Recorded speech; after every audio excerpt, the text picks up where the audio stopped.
ผมทำงานทุกวันไม่เว้นด้วยตัวผมเป็นนักสืบสวน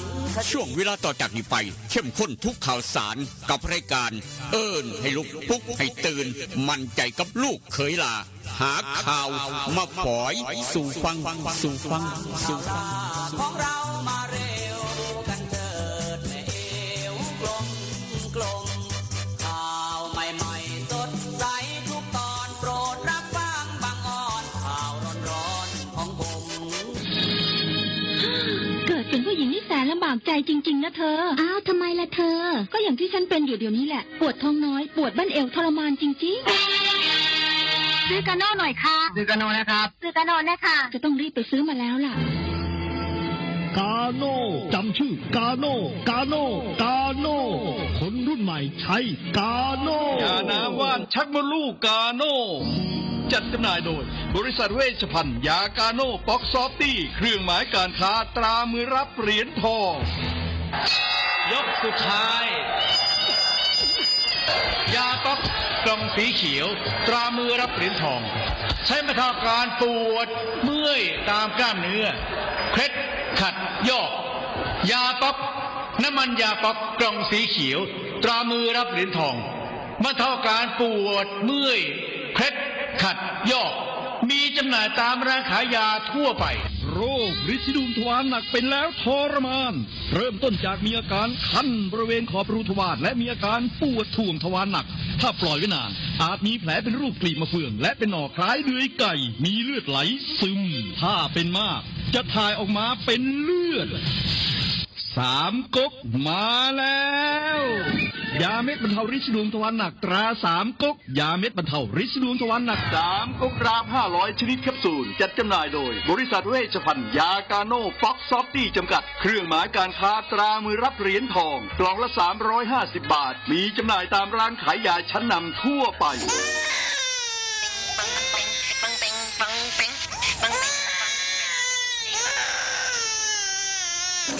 ลูกแอวลูกไห้เป็นไข้ไปหาหมอช่วยด้วยช่วยหน่อยคุณหมอ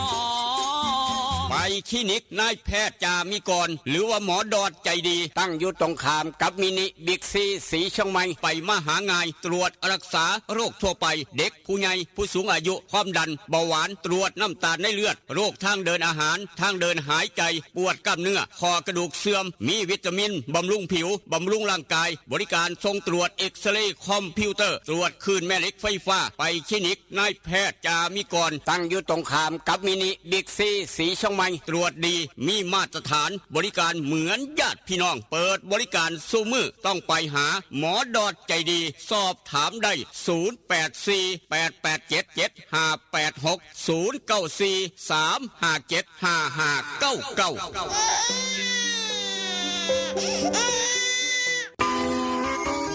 เล่นกันนักมันคืออะไรอะเล่นกันนักก็รักกันแน่นไงครับพี่ตั๊กโหรักกันแน่นแน่นเหมือนอะไรครับพี่เหมือนเหงือกกับฟันรักกันแน่นดีใช่ก็ยาสีฟันสมุนไพรตราหมอจุฬาวันนี้ยิ่งมั่นใจปรับโฉมใหม่แต่รสชาติแน่นเหมือนเดิมด้วยสมุนไพร5 ชนิดให้รักกันแน่นดีแบบนี้เล่นกันนักรักกันแน่นยาสีฟันสมุนไพรตราหมอจุฬาโฉมใหม่เยี่ยมยามถามข่าวว่าเวียกว่างานขอต้อนรับด้วยกาแฟฮ้อนหอมคนละจอกด้วยความหักความแพงกับกาแฟเพื่อสุขภาพดรเจคอฟฟี่ดรเจคอฟฟี่มีถังเสาของแท้จากทิเบตเฮ็ดลินจือส้มสกัดภูขาวแปะกล้วยผงเกากี้มีประโยชน์เพื่อสุขภาพทั้งหญิงและชายมือนี่สุขภาพเป็นเรื่องสำคัญคนดื่มกาแฟขอกาแฟต้องดื่มดรเจคอฟฟี่ดรเจคอฟฟี่มีแต่คนอยากดื่มเศร้าดื่มแหลงเพื่อสุขภาพด้วยดรเจคอฟฟี่ดรเจคอฟฟี่คนละจอกมีจำหน่ายที่ FM 96.5 เมกะเฮิรตซ์ 0816016232 เด้อเจ้าวิทยาลัยเทคโนโลยีวิชาชีพท่าบ่อวิทยาลัยเทคโนโล โลยีวิชาชีพท่าบ่ออำเภอท่าบ่อจังหวัดหนองคายเปิดสอนหลักสูตรในระดับปวชและปวสจำนวน13สาขาวิชาเลือกได้ตามความถนัดเทคโนโลยีธุรกิจดิจิทัลการบัญชีการตลาดโลจิสติกการท่องเที่ยวการโรงแรมอาหารและโภชนาการช่างยนต์ช่างไฟฟ้าอิเล็กทรอนิกส์สถาปัตยกรรมการจัดการบริการสถานพยาบาลและการจัดการธุรกิจค้าปลีกวิทยาลัยเทคโนโลยีวิชาชีพท่าบ่ออาคารสถานที่บุคลากรพร้อมสื่ออุปกรณ์การเรียนการสอนทันสมัยมีหอพักให้มีรถรับส่งมีกองทุนกู้ยืมคนดีคนเก่งมีทุนให้มีเรียนรอดอปี1ถึงปี5ฝึกงานมีรายได้จบแล้วมีงานทำรับผู้จบม3หรือเทียบเท่าเรียนต่อปวชจบม6หรือเทียบเท่าหรือจบม7จากสปปลาวเรียนต่อปวสคิดจะเรียนต่อสายอาชีพได้เงินได้วุฒิมีงานทำต้องเรียนที่วิทยาลัยเทคโนโลยีวิชาชีพท่าบ่อสอบถามได้ดร.รัชนีดร.คำนึงเลื่อนแก้ว0918630359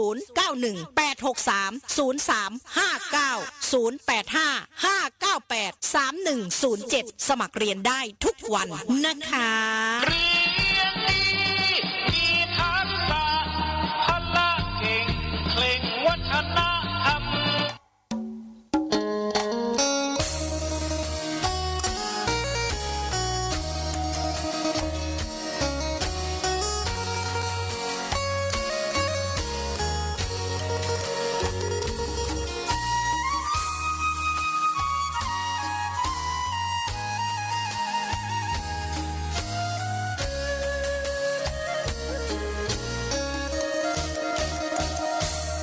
นั่ง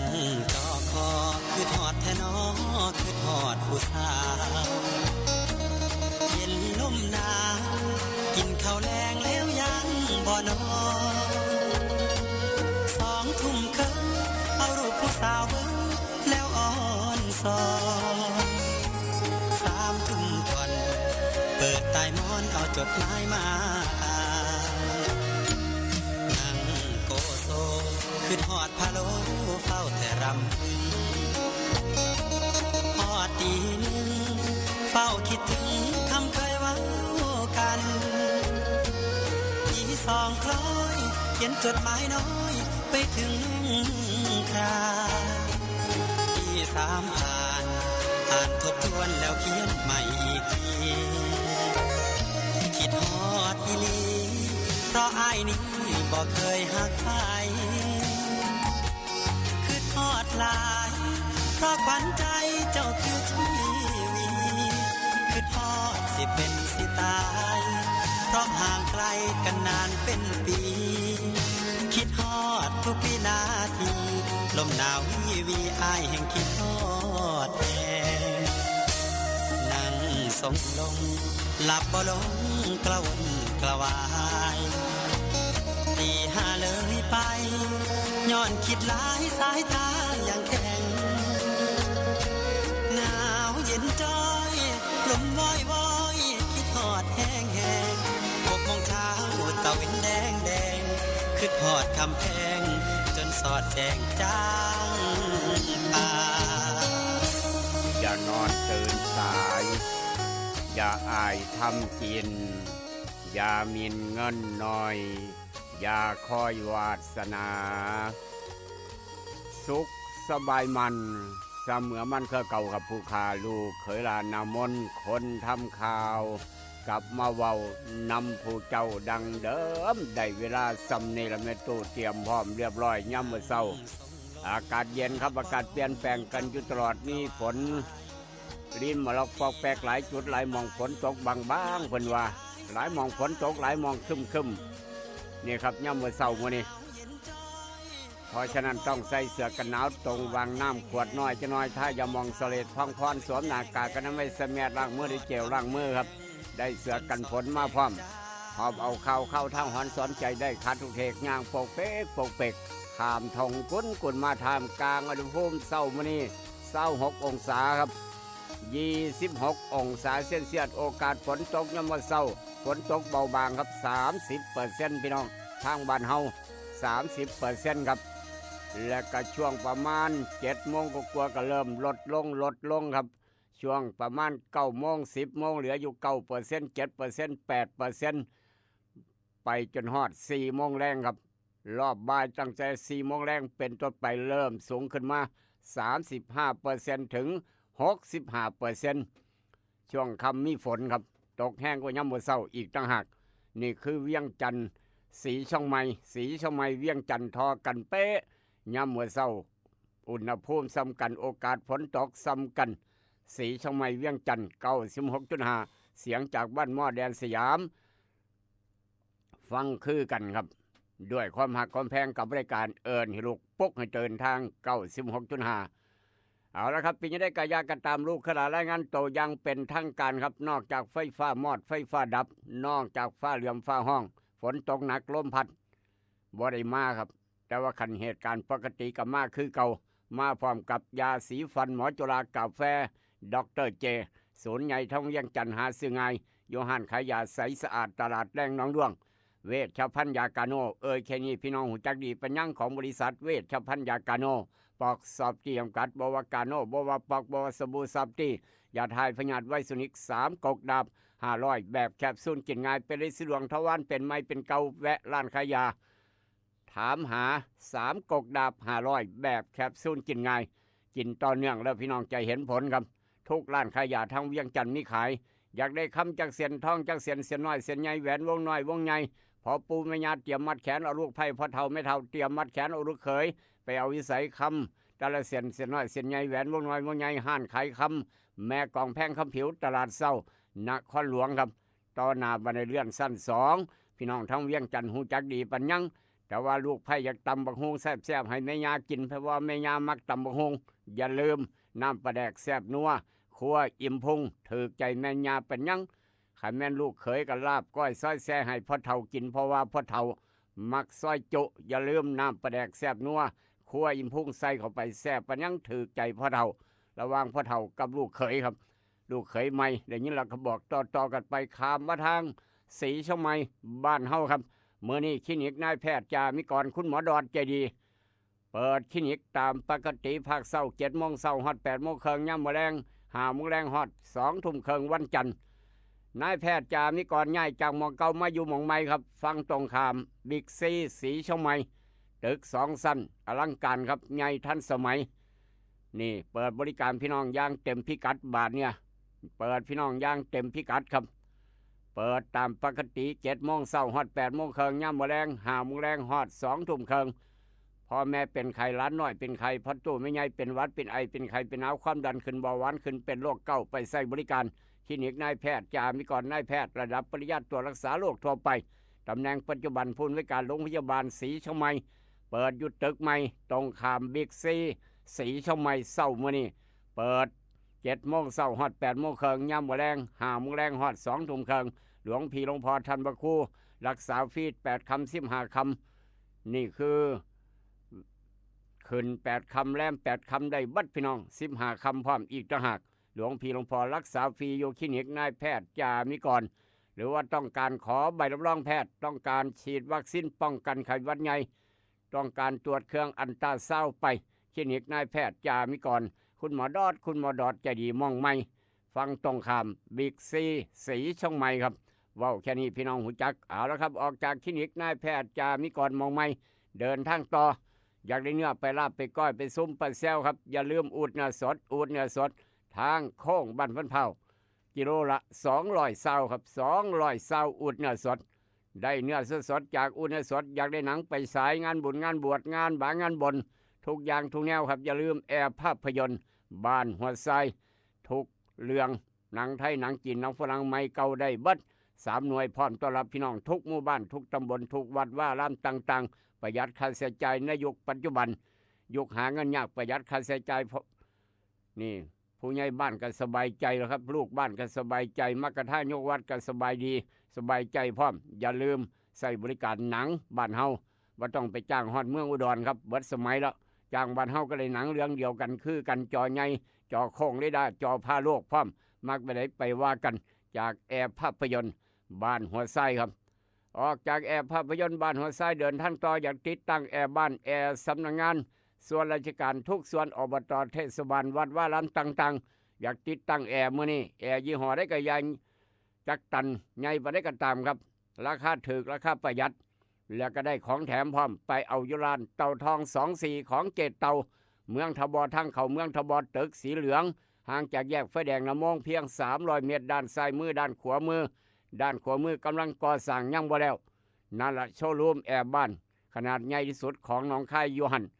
กำลังจะแล้วอีกว่าโดนก็แล้วครับตึกสีเหลืองคือกันซ้ายขวาทางออกทางเขาเห็นรถเอกลักษณ์ของร้านเต่าทอง24เกตเต่าเปิดบริการซุมื้อบ่มีมื้อหยุดบ่มีมื้อปิดได้ยินแล้วก็บอกต่อกันไปแต่ว่าลูกหลานน้อยอยากเรียนต่อครับจบม.3 ปีนี้ปีกายปีก่อนจบมา2 ปี 3 ปีตั้งหลักใหม่อยากเรียนปวสปวส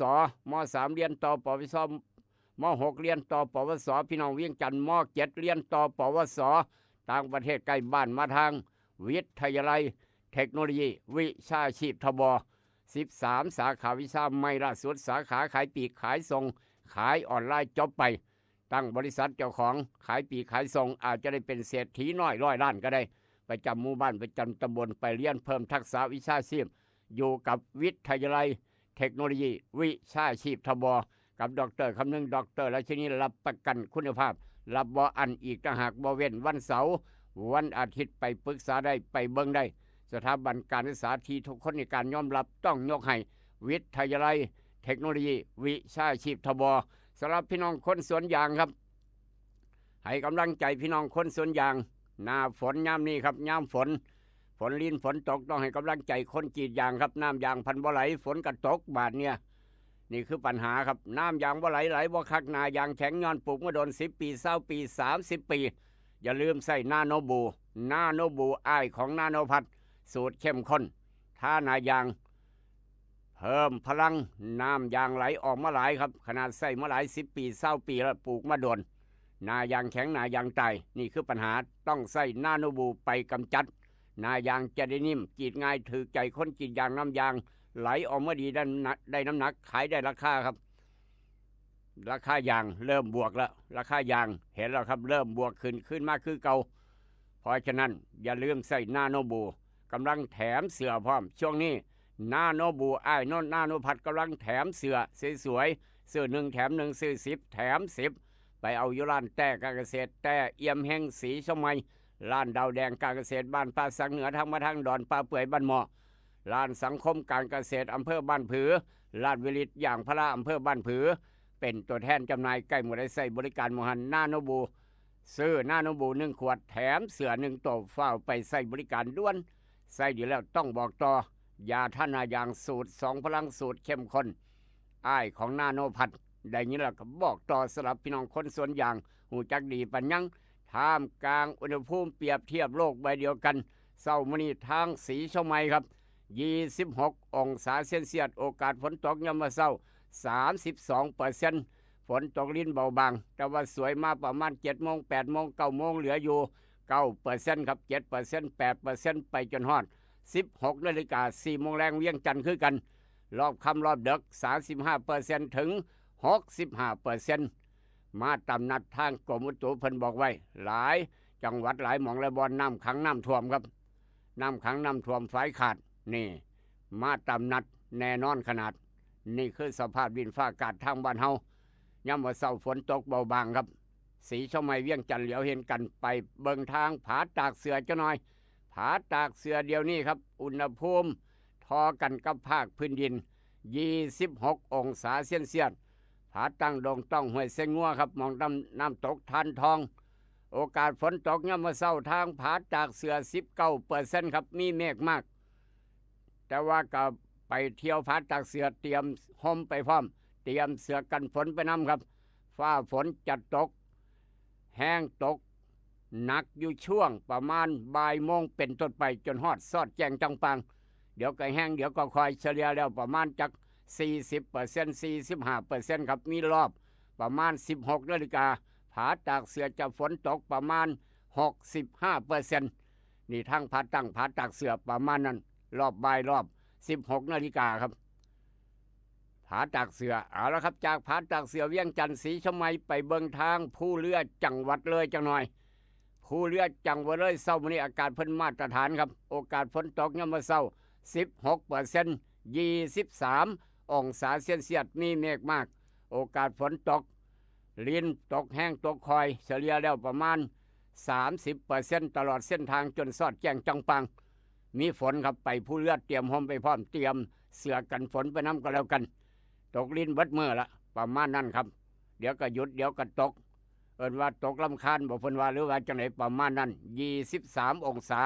มาตรฐานทางผู้เรือเพิ่นเอาละครับจากผู้เรือบ้านเฮาเวียงจันทร์ศรีชมัยพาพี่น้องไปทางเที่ยวต่างประเทศไปหากินอาหารญี่ปุ่นจังหน่อยยามมื้อเช้าสดฮ้อนๆแซ่บๆจังหน่อยกินอาหารญี่ปุ่นเพิ่นว่าแต่ว่าบ่เผ็ดนี่อาหารญี่ปุ่นพี่น้องอาหารญี่ปุ่นบ่เผ็ดเด้อหลายผู้หลายคนโอ้ยบ่ใครเผ็ดบ่แซ่บคือบ้านเฮานะเพิ่นว่าประมาณนั้นถือใจเสียงหมอกปัญญังญี่ปุ่นเดี๋ยวนี้8 โมงกว่าครับฟุตบอลโลกญี่ปุ่นก็ตกรอบไปแล้วเมื่อคืนตามมาครับทีมที่เอาชนะญี่ปุ่นให้ญี่ปุ่นตกรอบบราซิลครับบราซิลแพ้นอร์เวย์ครับ2-1ดวงวาสนาทีมชาติบราซิลเอาชนะญี่ปุ่นบาดนี้บราซิลมาเจอกับนอร์เวย์ช่วง16ทีมสุดท้ายแพ้นอร์เวย์ 2-1ครับเมื่อคืนบราซิลกลับบ้านนอร์เวย์ส่งบราซิลกลับบ้านเรียบร้อยเพราะว่าบราซิลแพ้นอร์เวย์2-1เดี๋ยว7 โมงเช้าระหว่างเจ้าภาพเม็กซิโกกับทีมชาติอังกฤษผู้ใดจะไปผู้ใดจะอยู่ต้องติดตามครับ7 โมงเช้าถ่ายทอดสดคู่2มื้อนี้เพราะฉะนั้นญี่ปุ่นครับญี่ปุ่นหลังจากฟุตบอลโลกแพ้เดี๋ยวนี้สภาพดินฟ้าอากาศทั้งญี่ปุ่นฝนกำลังตก 40% ครับ23 องศาเซนเซียสเฉลี่ยแล้วประมาณ 45%เบิดมือเบิดขึ้นจนสอดแจงจังปังนี่คือทางญี่ปุ่นเช้ามื้อนี้ผู้ใหญ่วิชัยผู้ใหญ่โตท่านกว่านั้นเพิกผู้ใหญ่ใสโอ้ยอยู่บ้านเฮาดีกว่าเพิ่นว่าให้ไอ้เสียงหมอกเราไปผู้เดียวท้ากับ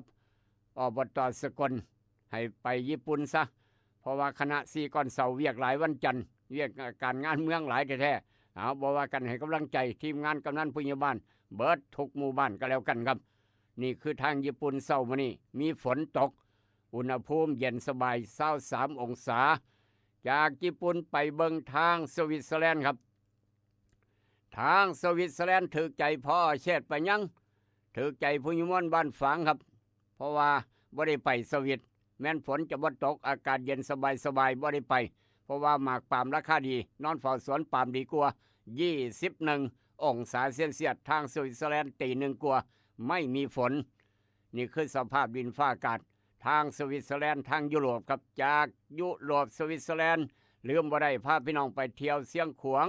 ทุ่งไหหินจังหน่อยไอ้เพ่งน้องแตงไปดูไปเป็นประจำครับเอาน้ำปลาแดกแซ่บนัวคั่วยิ้มพุ่งส่งไปทางเสียงขวางตลอดเราขายดิบขายดีพี่น้องอยากได้เพราะว่าแซ่บซะเหลือเกินน้ำปลาแดกแซ่บนัวคั่วยิ้มพุ่งทางเวียงจันทร์ครับอยู่ห้านสินดาดอิ่มพุ่งบ้านสีส้มเสือนเกาเลียวเมืองสีขอดนั่นคือหมองอยู่ของน้ำปลาแดกแซ่บนัวคั่วยิ้มพุ่งอุณหภูมิทางเสียงขวางทุ่งไหหินมองดินแดนนกแอนตุ้งพละ20 องศาเซนเซียสเย็นสบายโอกาสฝนตกยามมื้อเช้าเดี๋ยวนี้ 40% ครับไปจนฮอดโพดสอดแจงจังปังเพราะฉะนั้นไปเสียงขวางมื้อนี้เตรียมห่มไปพร้อมเตรียมเสื้อกันฝนไปน้ำก็แล้วกันฝนตกลิ้นตกค่อยๆเดี๋ยวก็แห้งเดี๋ยวก็คอยอยู่บัดมือจนสอดแจงมื้ออื่นเช้านี่คือทางเสียงขวางเพราะฉะนั้นไอ้เพ่งน้องแตงถ้าแม่นขับรถตู้ไปอย่าลืมเอาเสื้อกันฝนรถตู้ไปน้ำก็แล้วกันนี่คือทางเสียงขวางเช้ามื้อนี้ตั้งแต่เดี๋ยวนี้เป็นต้นไปครับเสียงขวางแนวเวียงจันทน์แนวบ้านเฮาทางยุโรปทางญี่ปุ่นโลกใบเดียวกันอุณหภูมิแตกต่างกันครับเอามาเว้าสู่กันฟังประจำเช้าวันที่6เดือนกรกฎาคมพุทธศักราช2569ตรงกับวันจันทร์แรม7 ค่ำเดือน8ปีมะเมียตำรับตำราพ่อแม่ครูบาอาจารย์เลิกงามยามดีมื้อนี้บอกว่าจะได้ครับเมื่อนี้โลกกาวินาศห้ามทำการมงคลทุกอย่างทุกแนวครับห้ามเหตุงานมงคลทุกอย่างทุกแนวมือนี่มืออื่น6 7 8 3มือต่อกันห้ามทำการมงคลหรือว่าเจ้าเลิกสะดวกก็แล้วแต่ตามอัธยาศัยครับไม่ผิดกฎหมายแต่ว่าหลานชายหลานสาวลืมตามโลกคลอดมาเมื่อคืนคลอดอยู่โรงพยาบาลตั้งแต่6 ทุ่ม1 นาทีถือว่าเกิดวันจันทร์ครับเพิ่มประชากรให้กับครอบครัวเพิ่มประชากรให้กับประเทศขอแสดงความดีใจกับคนในหลานชายหลานสาวครับคนในหลานชายยกมือไหว้หลานสาวยกมือขึ้นอาจารย์พินโย เอากระดานดำขึ้นมาดินสอหินขึ้นมานั่งขีดเขียนบวกลบคูณหารนั่งสมาธิน้อยหนึ่งได้ออกมาว่าจังสีแล้วไม่ใหญ่เด้อดวงวาสนาของหลานชายบักคำน้อยครับใหญ่ขึ้นมามีความสามารถในทางศิลปะวิชาการต่างๆเปิดเผยล่าเริงใจดีมีความสุขกายสบายใจมีเสน่ห์มักแต่งตัวบ่รอบ่ออกจากเฮือนจากบ้านบ่มีเงินจากบาทกะยารอไว้ก่อนเพิ่นผู้ว่านี่ปาดเปียวแควคองงงไว้ครับมีญาติเพิงผ้าใส่บ่ได้แต่ว่าเป็นที่เพิงของญาติพี่น้องครอบคนใกล้ชิดเสมือนญาติยิ่งนักแลนั่นคือดวงวาสนาของบักคำน้อยหลานชายสำหรับพี่น้องบ้านเฮาเจ้าคอยได้หลานสาวได้อีกน้อยครับใหญ่ขึ้นมานี่โธ่เว้าเป็นจังน้อยนี่คุณตาจ๋าคุณยายจ๋าแล้วพี่น้องเอ้ยเสียงอดซอเจ้าตั้งแต่เช้าแลนก้นย่อมยาบปานพอเอาเหย้าเพิ่นว่าเป็นคนมีคมคมคายจิตใจดีเข้มแข็งจิตใจสูงมีความเฉลียวฉลาดมักเรียนหนังสือมีผู้มีความเมตตาเกื้อหนุนมีความเจริญรุ่งเรืองครับหลักฐานมั่นคงครอบครัวมีความสุขกายสบายดียิ่งนักแล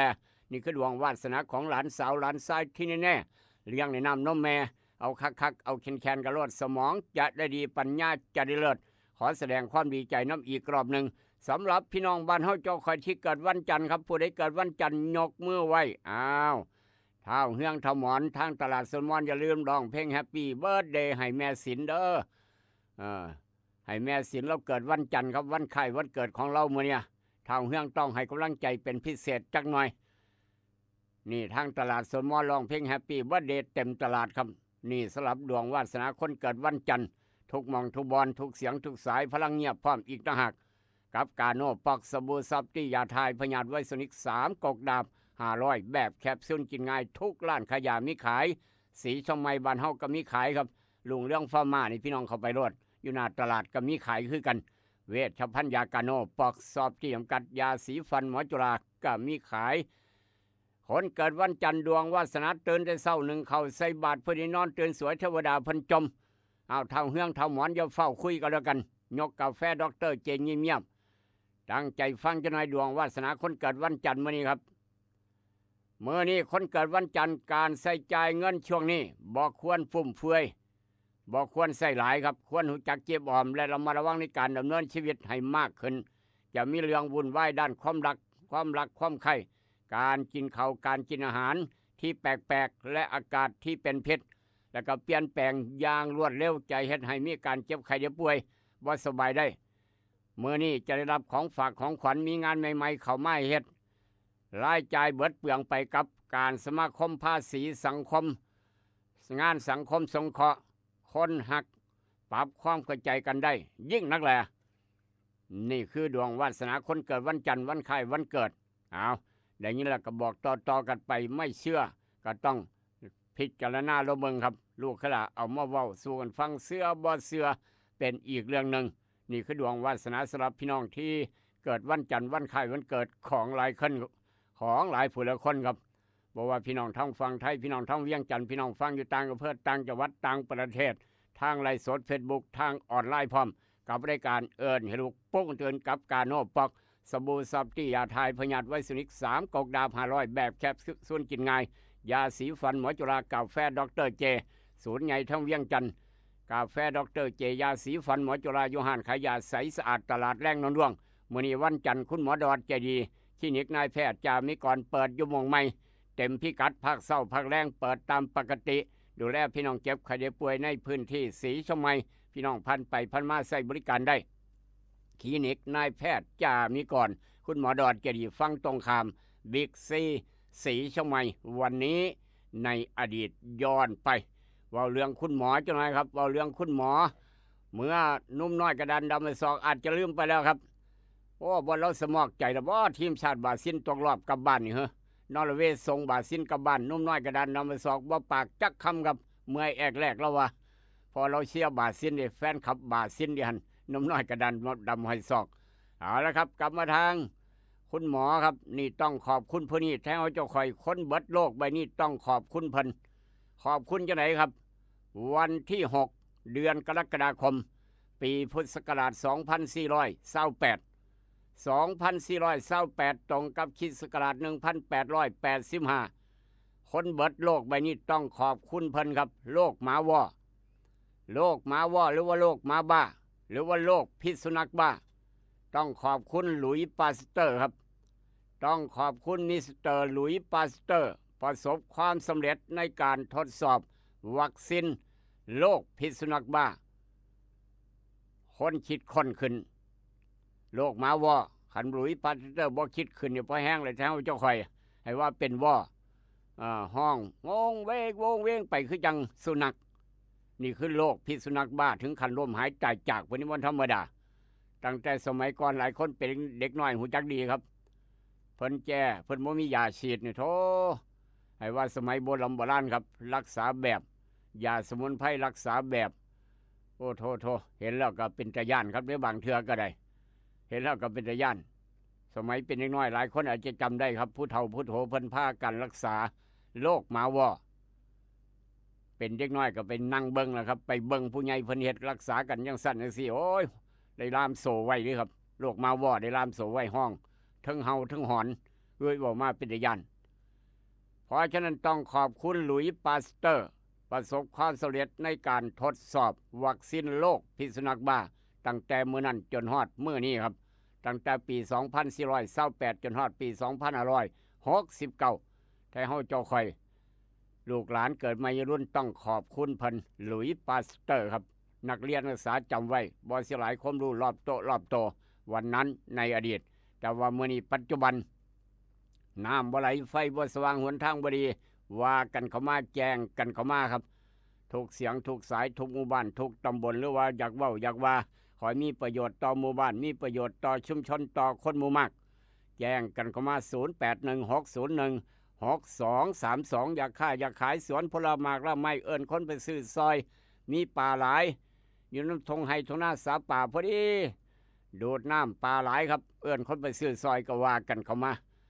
ทุกกิจกรรมหรือว่าอยากขายสินค้ามือสองโอ้ยบอกคนมาซื้อให้แน่อยากขายนั่นขายนี่ก็ว่ากันเข้ามาครับพี่น้องเพิ่นจะได้ฮู้จัก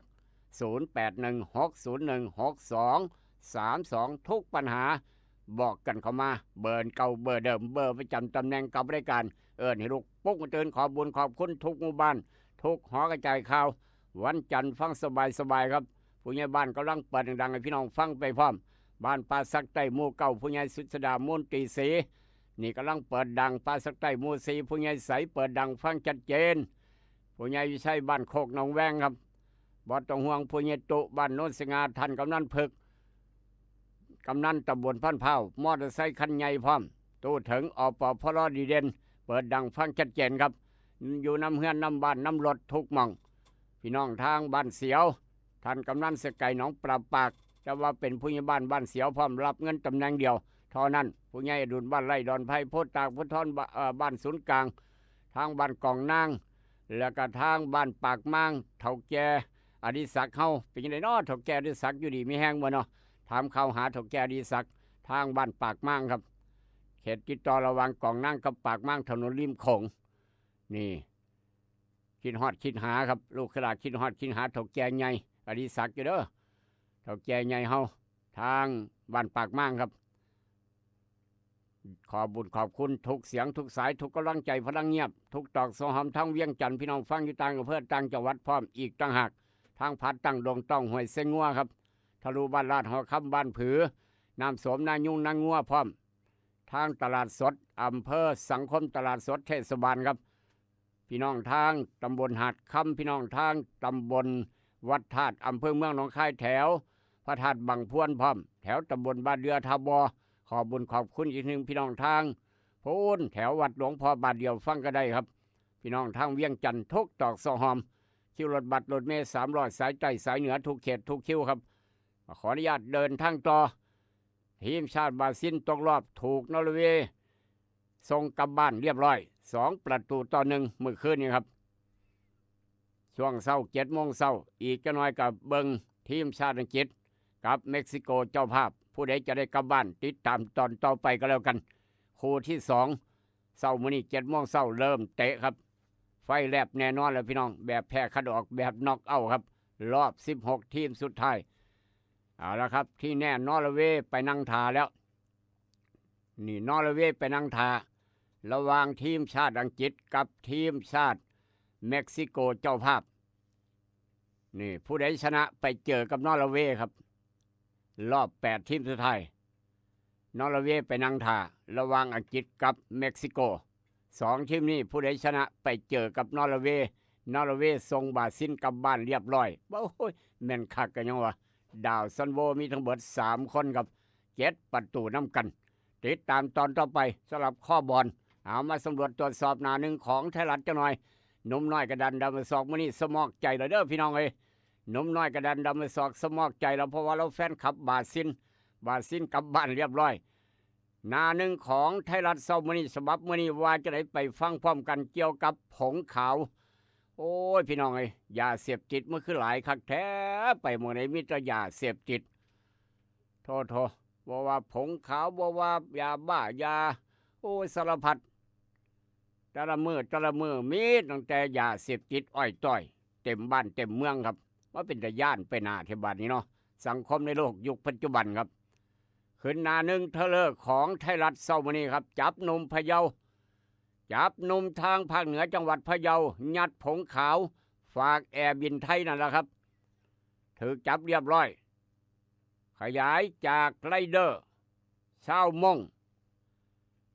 นี่ขยายจากไรเดอร์ชาวมงครับรับเทยานรกทิมอยู่ในสักโคกรีดสอบเพิ่มล่าคนบงการครับขยายผลเจ้าหน้าที่เพิ่นก็กำลังขยายผลเกี่ยวกับแอร์สาวถูกเจ้าหน้าที่ทางประเทศออสเตรเลียจับครับเบิดอนาคตพี่น้องเบิดนะสิวะนอกจากนั้นยิงหัวเลี้ยงโต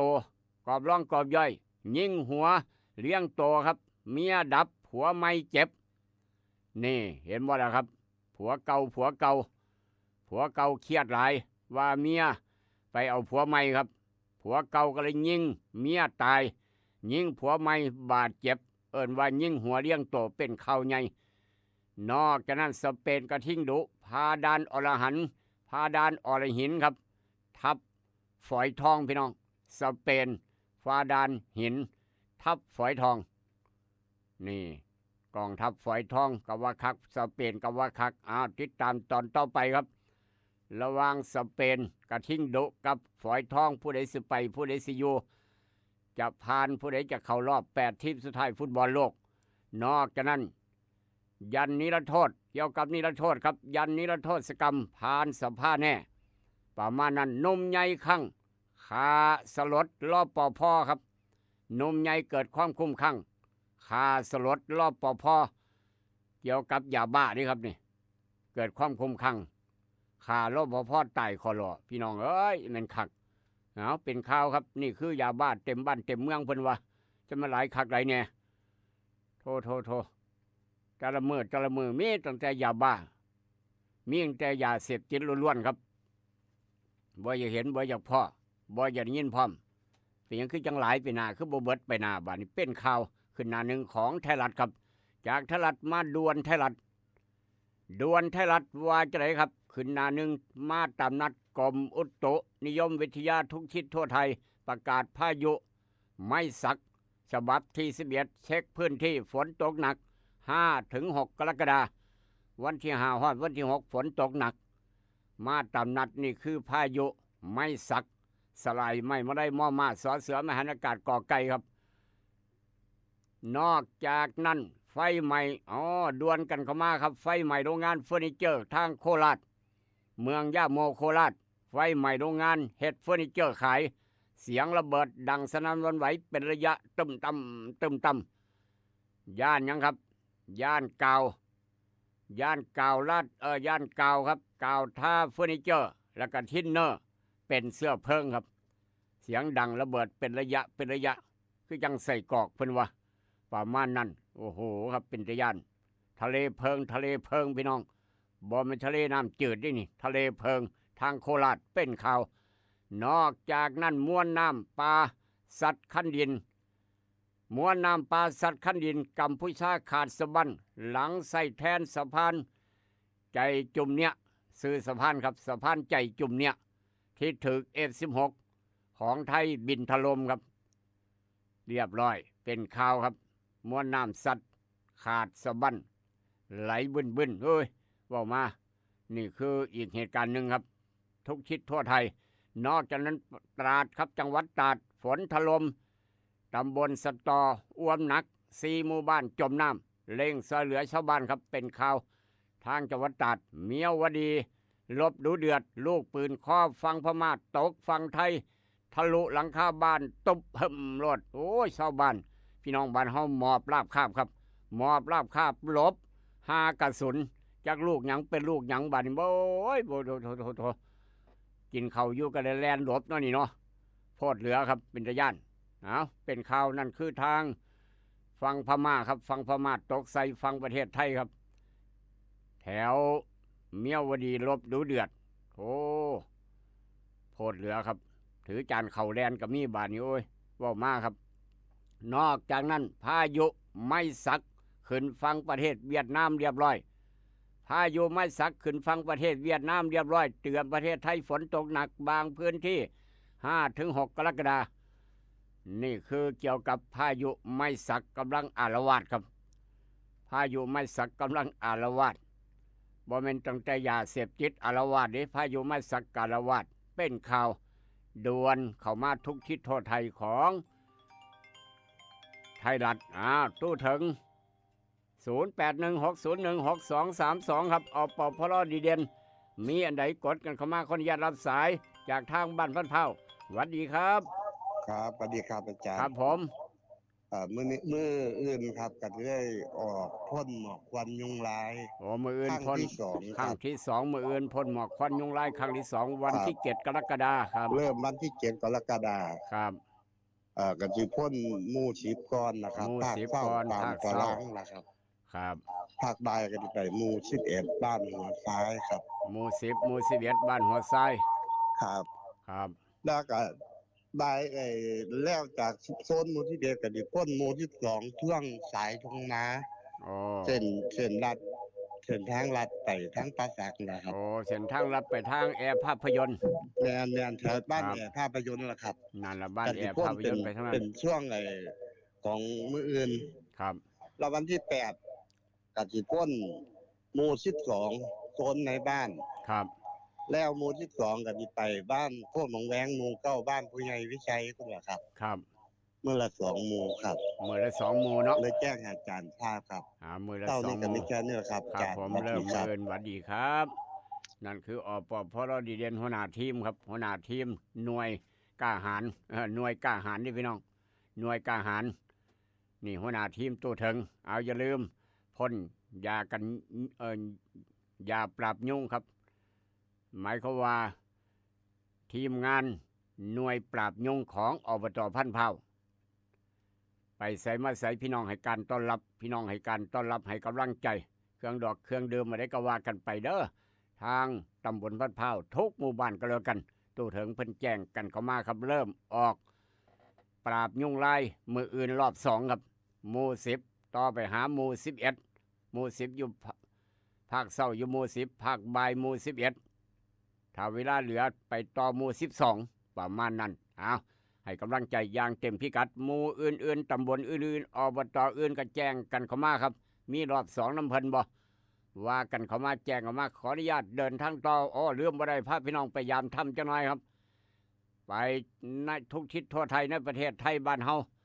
ไปยามถ้ำจังหน่อยถ้ำว่าจังไหนนะครับต่างประเทศมีถ้ำหรือบ่มีถ้ำเช้ามื้อนี้ถ้ำมายามบ้านเฮาบ่เอาไปฟังพร้อมกันครับ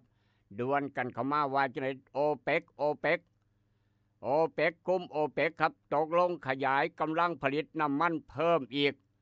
หมายความว่าผลิตน้ำมันหลายกว่าเก่าหลังราคาลดลงต่อเนื่องกลุ่มโอเปกว่าจังสั้นนอกจากนั้นกอบต่อไปครับซูเปอร์ไต้ฝุ่นปาดโทมาจากไหนอีกนอนี่เนาะทางต่างประเทศนี่ซูเปอร์ไต้ฝุ่นครับบาวีไต้ฝุ่นบาวีขึ้นฟังเกาะกวมเรียบร้อยเตือนลมกันโชกแห้งคลื่นสูงถึง11 เมตรปอดโท11 เมตรประมาณตึกจักสั้นนี่ประมาณตึก3สั้นครับ11 เมตรพี่น้องเกือบ4สั้นเป็นข่าวต่างประเทศนอกจากนั้นอิสราเอลลั่นประเทศอิสราเอลมองพี่น้องลูกหลานบ้านเฮาเจ้าคอยไปเฮ็ดเวียกเฮ็ดการเฮ็ดงานด้านเกษตรอยู่ทางอิสราเอลครับบ้านดอดกอกับไปหลาย อิสราเอลลั่นจะขัดคำสั่งศาลฎีกาปมองค์กรกำกับดูแลสื่อนี่เป็นข่าวว่าจังสั้นครับออสเตรเลียเร่งตรวจสอบวัตถุปริศนาเกยตื้นหาดควีนแลนด์ครับแม่นหยังล่ะนี่ตกมาใส่ดำๆนี่กลมๆนี่เป็นหยังเนาะบาดนี้เนาะเอากำลังเร่งตรวจสอบวัตถุปริศนาครับมาเกยตื้นอยู่แถวชายหาดควีนแลนด์จักแม่นอีหยังติดตามตอนต่อไปครับนอกจากนั้นยูทูบเบอร์ครับซื้อโรเล็กแจกนักบอลเม็กซิโกเบิดทีมครับป้าโทพี่น้องเอ้ยยูทูบเบอร์คนดังซื้อนาฬิกาโรเล็กแจกนักฟุตบอลเม็กซิโกเบิดทีมแต่วันสุดท้ายต้องส่งคืนครับเป็นอย่างก็ว่าเป็นจังสันเป็นอย่างก็ว่าเป็นสันเอาลองติดตามครับนี่คือเกี่ยวกับเจ้าภาพฟุตบอลโลกใน3ประเทศเม็กซิโกเป็นข่าวครับนอกจากนั้นรัสเซียเผยประเทศรัสเซียบอกว่าปูตินทำต่อสายคุยกันครับระหว่างทำแล้วกับปูตินระหว่างประธานาธิบดีปูตินกับทำอเมริกาครับต่อสายโทรศัพท์คุยกันเพิ่นคุยกันว่าจังไหนนอนี่เนาะโอ้อยากหูจักหลายคนหูจักคุยกันแบบไหนคุยกันอย่างจริงจังว่าซั่นว่าคุยกันโดนปะได90 นาทีครับชั่วโมงครึ่งป้าโทคุยข้ามประเทศคุยกันอย่างจริงจังชั่วโมงครึ่งครับ90 นาทีคุยกันอย่างจริงจังระหว่างปูตินกับทำเอาผู้ใดหูจักเพิ่นคุยกันว่าจังได๋ก็มาเว้าสู่ฟังนี่เด้อลูกเคยด่าแปลบ่ออกครับเพิ่นเว้าภาษาอังกฤษเนาะเป็นข่าวนี่คือจากต่างประเทศทำมาว่าจังสั้นเอามาเว้าสู่ฟังนั่นคือต่างประเทศไปยามทำแล้วก็ในประเทศจากไทยรัฐยงง่ายๆไปทางเดลินิวครับเดลินิวหน้าหนึ่งว่าจังได๋แน่เดลินิวหน้าหนึ่งเช้ามื้อนี้ครับขึ้นมาเทเลอร์บอกว่าจังซี่เกี่ยวกับยาเสพติดล้วนๆบอกว่ารีดนมถามนมสอบนมครับนมเพื่อนโหดนำเงินขยายผลตัวขบวนการเฮโรอีนทรงแอร์ยอมรับเห็นข่าวดังทั่วโลกย่านเฝ้าเอาขนผงขาวครับเฝ้าเอาผงขาวเฮโรอีนใส่รถเอาไปทิมเห็นว่าถูกจับแล้วเอาไปทิมครับย่านพอเป็นข่าวแต่วันนั้นยังถูกจับคือเก่านอกจากนั้นรัฐบาลสอบตกครับรัฐบาลอนุทินสอบตกปราบโกงกระตกยาเสพติดกระตกไทยซอย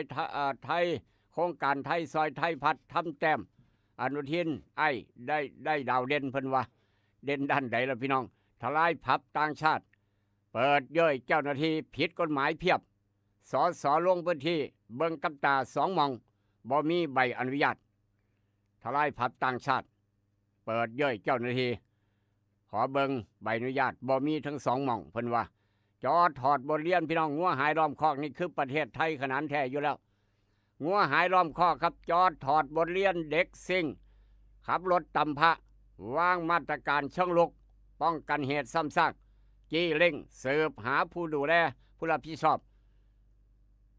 เด็กน้อยขับรถพอไปตำพะตายมรณภาพนี่ครับผู้ใดดูแลผู้ใดรับผิดชอบบาดเนี่ยติดตามตอนต่อไปครับนอกจากนั้นกรอบร่องกรอบย่อยของเดลินิวเช้ามื้อนี้ว่าจังได๋กรอบร่องกรอบย่อยครับพม.กระทรวงพัฒนาสังคมและมนุษย์เร่งถอดบทเรียนเด็ก11 ปีบ่ให้เกิดเหตุสลดซ้ำบี้เร่งหาคนดูแลรับผิดชอบฮือฮาครับกรอบร่องกรอบย่อยฮือฮาเสือดำโพโชดโตปากุยบุรีครับปากุยบุรีถือเป็นสัญญาณบวกระบบนิเวศสมบูรณ์เห็นเสือดำว่าจังสันโพบอกว่ารัฐบาลสอบตกครับสำนักโพบอกว่าชี้รัฐบาลสอบตกปราบคอร์รัปชันยาเสพติดโชคดีได้แต้มโครงการไทยซอยไทยประมาณนั้นนายกขั้วดาวเด่นเป็นข่าวโจโจมรวบข้าห้องพักอีกหนึ่งเพื่อนหูดนำเงินเครือข่ายเฮโรอีนทรงแอร์สาวรับฝากกระเป๋าพาไล่สร้างเห็นข่าวดังเอายาไปทิมทำลายครับนี่คือข่าวต่างๆเอามาเว้าสู่กันฟังอันใดดีมีประโยชน์นำไปคิดนำไปใช้อันใดบ่ดีเอาไปทิมลงแม่น้ำโขงไม่ต้องคิดมากลากผมเน่าลูกเคยลาบอกครับเดี๋ยวก็มาพอกันกับอาหารสมองยามมื้อเช้ายกต่อไปยกที่2กับยาสีฟันมอจุฬาก้าโนครับ คิดทองให้ได้ทอง หาสมอนยามเช้ายิ้มฝังโขงกับรายการให้รู้ปลุกให้ตื่นให้รู้ปลุกให้ตื่นอยู่นะครับอยู่นะคะอยู่นะคะรวยขอให้รวยขอให้รวยขอให้รวย เกิดเป็นผู้หญิงนี่แสนลำบากใจจริงๆนะเธอ อ้าวทำไมล่ะเธอ ก็อย่างที่ฉันเป็นอยู่เดี๋ยวนี้แหละ ปวดท้องน้อย ปวดบั้นเอวทรมานจริงๆ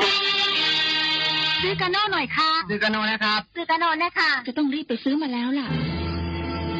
กาโน่จำชื่อกาโน่กาโน่กาโน่คนรุ่นใหม่ใช้กาโน่ ยาน้ำว่านชักมดลูกกาโน่จัดจำหน่ายโดยบริษัทเวชภัณฑ์ยากาโน่ป๊อกซอฟตี้เครื่องหมายการค้าตรามือรับเหรียญทอง ยกสุดท้าย ยาป๊อกกล่องสีเขียวตรามือรับเหรียญทอง ใช้บรรเทาการปวดเมื่อยตามกล้ามเนื้อเคล็ดขัดยอกยาป๊อก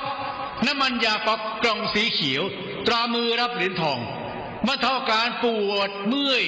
เคล็ดขัดยอกมีจำหน่ายตามร้านขายยาทั่วไป โรคฤทธิ์ดูมทวารหนักเป็นแล้วทรมาน เริ่มต้นจากมีอาการคันบริเวณขอบรูทวารและมีอาการปวดท่วงทวารหนัก ถ้าปล่อยไว้นานอาจมีแผลเป็นรูปกลีบมะเฟืองและเป็นหน่อคล้ายเดือยไก่มีเลือดไหลซึมถ้าเป็นมากจะถ่ายออกมาเป็นเลือดสามก๊กมาแล้วยาเม็ดบรรเทาฤทธิ์ดวงทวารหนักตราสามก๊กยาเม็ดบรรเทาฤทธิ์ดวงทวารหนัก 3 ก๊กราม500 ชนิดแคปซูลจัดจำหน่ายโดยบริษัทเวชภัณฑ์ยากาโน่ป๊อกซอฟตี้จำกัดเครื่องหมายการค้าตรามือรับเหรียญทองกล่องละ350 บาทมีจำหน่ายตามร้านขายยาชั้นนำทั่วไป แซ่บนัวมีไว้ในครัวของพี่น้องเลี้ยวบอน้ำปลาร้าปรุงรสแซ่บนัวครัวอิ่มพุงแซ่บนัวครัวอิ่มพุงน้ำปลาร้าปรุงรสแซ่บนัวครัวอิ่มพุงมี2 สูตรน้ำปลาร้าแซ่บนัวครัวอิ่มพุงสูตรแซ่บหูน2ฟ้าสีส้มใส่ตำหมักหุงตำมั่วตำซั่วตำถาดตำสารพัดตำแซ่บหลายน้ำปลาร้าแซ่บนัวครัวอิ่มพุงสูตรลดมือแม่ฟ้าสีเหลืองใส่ลาบก้อยซอยแซ่อ้อออมแกงได้รสเด็ดแซ่บเด้อเจ้ากินหอมแซ่บนัวแท้ว่ามือนี่พอข้ามแม่ขายต้องการเป็นตัวแทนจำหน่ายน้ำปลาร้าปรุงรสแซ่บนัวครัวอิ่มพุงทั้ง2 สูตรสนใจติดต่อหนองคายสีเชียงใหม่0933548221นครหลวงเวียงจันทร์อยู่ห้านสิ้นดาดอิ่มพุงต่อหน้าห้านอาหารต้นตาลบ้านสีสมซืนถนนเก้าเลี้ยวเมืองสีโคตรโทรศัพท์552-02820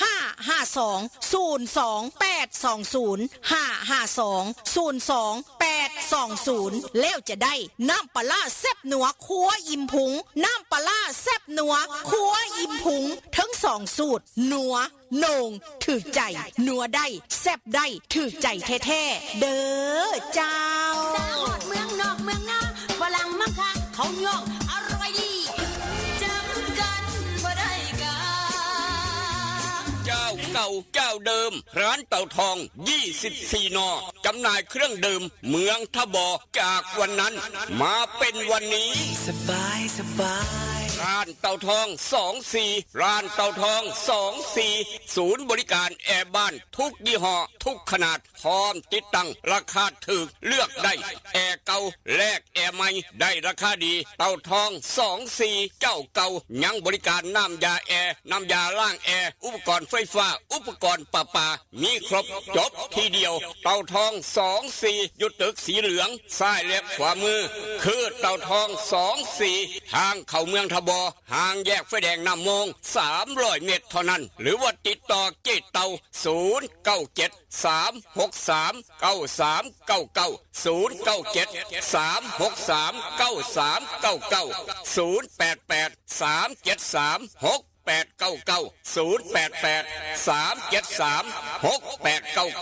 โดยเจ๊เต่า24 นอเจ้าเก่าเจ้าเดิมขายเครื่องดื่มพร้อมเต็มที่เต็มใจอยากติดตั้งแอร์บ้านมือนี่ได้ของแถมต้องไปร้านเต่าทอง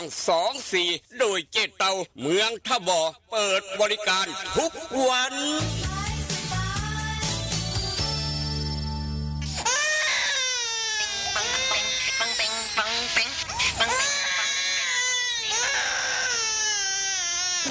ลูกแอวลูกให้เป็นไข่ไปหาหมอ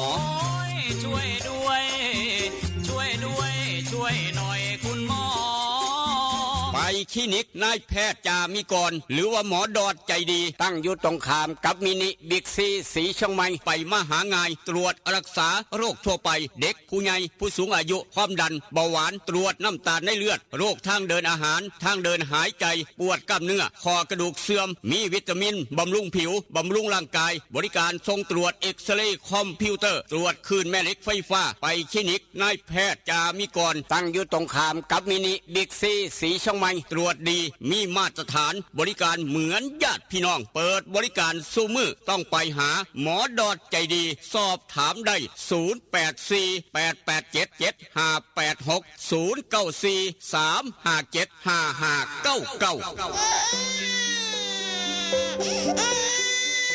นั่นแหละครับลูกหลานไข่ให้แอลเป็นวัดเป็นไอเป็นไข่เป็นหนาวมื้อนี้นายแพทย์จามิกรวันจันทร์เปิดตั้งแต่เช้านี่เปิดแล้วครับเปิดคลินิกทาพี่น้องแล้วอยู่หม่องใหม่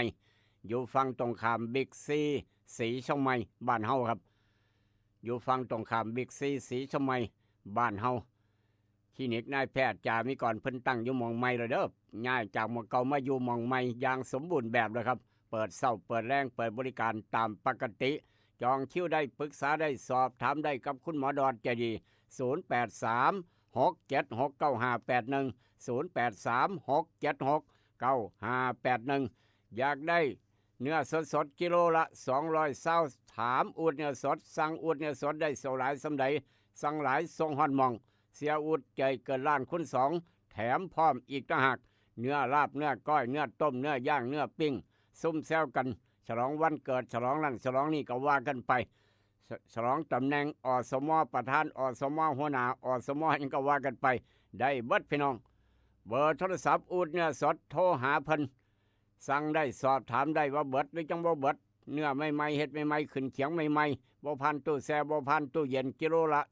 220แปลวได้อยู่ทางโค้งบ้านวัดพร้าวอูดเนื้อสด0953295764ครับ0953295764อยากติดตั้งแอร์บ้านกับเจเตาแอร์บ้านยี่ห้อได้กระยาได้ของแถมได้ราคาถูกพร้อมโทรหาเจเตาเบอร์นี้ครับเปิดบริการซุมื้ออยู่แล้วเจเตาใจโอ้โหครับใจใหญ่ใจดีใจบุญพร้อมอีกต่างหากได้ของแถมติดตั้งแอร์บ้านได้ของแถมมีหม่องเดียวเท่านี้ร้านเต่าทอง24ทางเข้าเมืองทบ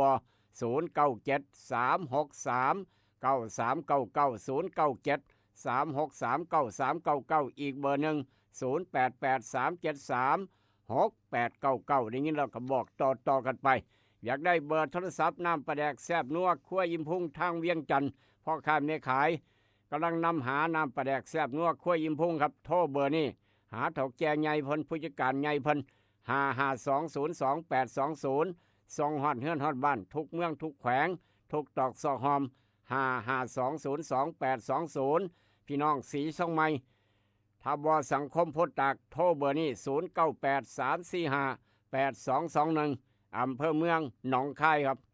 โทรเบอร์นี้ทุกหมู่บ้านทุกตำบล0933548067ฟังนำบ่ทันขอมาหลังไม่ได้อยากแนะนำปลาแดกแซ่บนัวคุยพุ่งโทรมาหาลูกเคยด่าก็ได้คือกัน0816016232จะได้บอกเบอร์โทรศัพท์เพิ่นอีกรอบหนึ่งเพื่อความชัดเจนแน่นอนครับแต่ว่าพี่น้องคนส่วนอย่างน้ำยางบ่ไหลบ่คักอย่าลืมใส่นาโนบูซื้อนาโนบูอ้ายของนาโนพัดมื้อนี้กำลังแถมเสื้อโตโกโตงาม1โตซื้อ1แถม1ซื้อ2แถม2ครับมีจะได้กับได้กำลังแถมเสื้อนาโนบูอ้ายของนาโนพัดนาโนบูอ้ายของนาโนพัดสูตรเข้มข้นถ้าได้จำนวนมากต้นยาง10ปี20ปี30ปีกะถ้าได้เหมาะสมกันอย่างยิ่งครับนาโนบูอ้ายนาโนพัดไปเอาอยู่ร้านแต่การเกษตรแต่เอี่ยมเฮงสีช่องไม้เป็นตัวแทนจำหน่ายร้านดาวแดงการเกษตรบ้านป่าสังเหนือทางมาทางดอนป้าเบื่อเปื่อยบ้านหมอเป็นตัวแทนจำหน่ายอำเภอสังคมร้านสังคมการเกษตรอำเภอบ้านผือร้านวิลิตอย่างพระอำเภอบ้านผือพี่น้องคนส่วนอย่างไกลหมดได้ใส่บริการมองหันดังนี้เราก็บอกต่อกันไปนาโนบูน้องของนาโนพัดกำลังแถมเสื้อ ซื้อหนึ่งแถมหนึ่งใส่ดีแล้วก็ต้องบอกต่อกันไปนายางดีบ่ตายหนึ่งครับได้น้ำยางไหลออกมาหลายได้น้ำหนักขายได้ราคาสูตรเข้มข้นถ้าได้จำนวนมากนี่คืออ้ายของนาโนพัดนั่นคือนาโนบูกำลังแถมเสือพี่น้องคนส่วนอย่างเฝ้าแปวด้วนกันแล้วกันย่านเบิดเขตแถมก่อนครับได้ยินแล้วก็บอกต่อถ้าพี่น้องมีข่าวด่วนอยากเว้าอยากว่าอยากคุยขอให้มีประโยชน์ต่อหมู่บ้านมีประโยชน์ต่อชุมชนต่อคนหมู่มากทุกประเด็นทุกปัญหากดกันเข้ามา0816016232ครับ0816016232ข่าวทางจังหวัดหนองคายช่วงนี้ครับสายข่าวก็จับเล็กยังบ่รายงานกันเข้ามาครับชาตินักข่าวยังบ่รายงานกันเข้ามายังเป็นเมืองน่าอยู่เมืองแห่งการท่องเที่ยวตลอดไปและตลอดปีอยู่แล้วจังหวัดหนองคายบ้านเฮาครับเพราะฉะนั้นสบายมองได้น้ำขังมองได้ฝนตกแห้งน้ำท่วมปากซอยออกบ่ได้แจ้งกันเข้ามาทุกหมู่บ้านทุกตำบล0816016232ฝนกำลังตกมีคนลักขี่ยางมีลักน้ำมูกน้ำมันอยู่บ่ทางป่าสักลักน้ำมูกน้ำมันลักอุปกรณ์การเกษตรอยู่น้ำหัวน้ำสวนแจ้งกันเข้ามาครับตำรวจเพิ่นจะได้ฮู้บ้านเฮาจะได้ระมัดระวังซอยกันร่วมด้วยช่วยกันจับโจรซอยกันครับเอาละครับพาพี่น้องไปทางอุทาหรณ์สอนใจกับยาสีฟันหมอจุฬากาแฟดรเจเวชภัณฑ์ยากาโนปอกซอฟที่จำกัดนี่คือคนหากินบนหลังคนเพิ่นว่าทำนาบนหลังคนหากินบนหลังคนบ่ฮู้จักความเป็นความตายยังพี่น้องเอ้ยเว้ามากก็ได้เห็นว่าเฮ็ดเป็นก็ได้เนาะอย่าเฮ็ดไปทั่วหลายอย่าเฮ็ดไปทั่วอย่าหวังแก่ได้ครับอย่าหวังแก่ได้เฮ็ดหยังครับฝ่ายปคบครับเจ้าหน้าที่ตำรวจทางจังหวัดสมุทรสาครครับในเขตอำเภอกระทุ่มแบนเฮ็ดหยังเจ้าหน้าที่ตำรวจปคบนำกำลังครับอย่างนี้คนมาแจ้งบอกว่าเพิ่นผู้ว่านี่เป็นสร้างเอาถังแก๊สเก่าถังแก๊สห้างเอามาออกเอามาเสื่อมถังแก๊สเก่าถลอกปอกเปลือกเก่าที่ว่าเบิดอายุการใช้งานแล้วนะพี่น้องถังแก๊สนี่นะถังแก๊สใส่ในครัวนี่นะเบิดอายุการใช้งานเพิ่นเอามาซ่อมอะไรมันแตกมันหัวกันซ่อมปะเอาแก๊สเสื่อมปะเรียบร้อยแล้วก็พ่นสีใหม่เฮ็ดใหม่ปานถังใหม่วันเถาะพ่นสีใหม่มาขายต่อครับขายราคาถูกพร้อมเอาถังแก๊สถังเก่าที่เบิดอายุเพิ่นเลิกใช้ไปขอซื้อมาราคาถูกเอามาซ่อมมาเป่ามาเสื่อมมาออกแล้วก็ทาสีกันสนิมใหม่พ่นสีใหม่อองตองโอ้โหครับนี่คือหากินบนหลังคนบ่จากความเป็นความตายยั่งครับเจ้าที่เห็นอย่างซี่ได้รับแจ้งกับฟ้าวไปสอบไปถามเจ้ามีใบอนุญาตบ่มีใบอนุญาตหรือเปล่าในการทำบ่มีครับเอาถังเก่าเบิดอายุมาซ่อมพ่นสีใหม่มาขายต่อเตือนแท้เจ้าคอยครับเตือนนายก่อนายขอฮอดนายฮอดฮูกเตือนลูกขลาพร้อมเตือนตู้สมตู้ถึงนำเลือกซื้อจากร้านที่ได้รับอนุญาตเท่านั้นย่านเกิดเหตุระเบิดสร้างความเสียหายอย่างหนักถังแก๊สระเบิดครับถังแก๊สเก่าเอามาเฮ็ดใหม่ถังที่เบิดอายุการใช้งานมาซ่อมมาแซมพ่นสีใหม่ก่อนจะนำกลับมาจำหน่ายให้กับพี่น้องให้กับแท้เจ้าข่อยอัดแก๊สเข้าไปในห้วยแก๊สหัวแก๊สระเบิดก็ย้อนนี่แหละครับแก๊สหัวแก๊สระเบิดก็ย้อนเอาถังเก่ามาซ่อมนี่ละแท้เจ้าข่อยบ่ฮู้จักเพิ่นเอามาพ่นสีใหม่เนาะอันตรายครับบอกกันเตือนกันเบิดทุกคนเตือนลูกขลาพร้อมเตือนพี่น้องนำครับอย่าหวังแก่ได้เอาถังเก่ามาซ่อมใหม่มาขายราคาถูกเอาไปอัดแก๊สมาใส่อันตรายครับจากเหตุการณ์นั้นมาทางเหตุการณ์นี้ครับพี่น้องน้ำมันกะแพงหลายผู้ละคนก็โอ้ยอุกใจเด้ไข่ไก่หนาฟาร์มครับขึ้นราคาแผงละ6 บาทบาทเนี่ยมีผลตั้งแต่มื้อนี้เป็นต้นไปเด้อพี่น้องเอ้ยไข่ไก่ครับราคาขึ้นแผงละ6 บาทมีผลตั้งแต่มื้อนี้เป็นต้นไปครับ ป้าดโถไข่ไก่กับแพงขึ้นน้ำมันกับแพงขึ้นหาเงินก็ยากทุกอย่างทุกแนวตามมาสารวัตรเตี้ยลงครับสารวัตรเตี้ยลงจากเหตุการณ์นั้นมาทางเหตุการณ์นี้กับยาสีฟันหมอจุฬากาแฟดรเจนี่ก็ไปเบิดทุกอย่างทุกแนวครับยาบ้ากระไรจับมาเสพยาบ้าไปพร้อมเล่นไฮโลไปน้ำครับเอาไก่มาตีกันอยู่ในฟาร์มครับอยู่ในฟาร์มพี่น้องอยู่ในฟาร์มมองนี้ครับขณะหนึ่งเล่นไฮโลอีกขณะหนึ่งนั่งสูบยาบ้าเล่นไฮโลไปพร้อมอีกขณะหนึ่งเอาไก่มาตีกันเดิมพันกัน โอ้โหครับป้าโทปานบ้านเมืองบ่มีคือบ่มีแปะบ่มีกฎหมายยังบาดเนี่ยพี่น้องเห็นแล้วก็แจ้งฝ่ายปกครองแจ้งอำเภอครับได้หมายคนบุกฟาร์มไก่บุกฟาร์มไก่ตีจับบอลพนันไฮโลพร้อมจับได้ทั้งเบิด17 คนซุกยาบ้าเสพยาบ้าเล่นไฮโลตีไก่โอ้โหอยู่ในหม่องเดียวกันครับป้าโทเหตุการณ์นี้เกิดทางบ้านใดเมืองใดมาพดมาเหลือเถอะเนาะบ่ย่านจักหน่อยทางจังหวัดเพชรบุรีครับหัวใสอายไปห้อนหันสร้างความเดือดร้อนให้กับหมู่บ้านชุมชนครับบ้านเฮาภาวนาอย่าให้มีจังสี่เด้อบ้านเฮาอย่าให้มีแบบนี้โพดเหลือบริตนตำรวจบริตน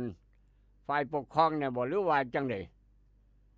เพราะฉะนั้นผู้ใดเป็นเจ้าของครับเจ้าของหากินแบบนี้เรามาระวังเด้อมื้อนี้บ่ถูกจับมื้ออื่นอาจจะถูกจับก็ได้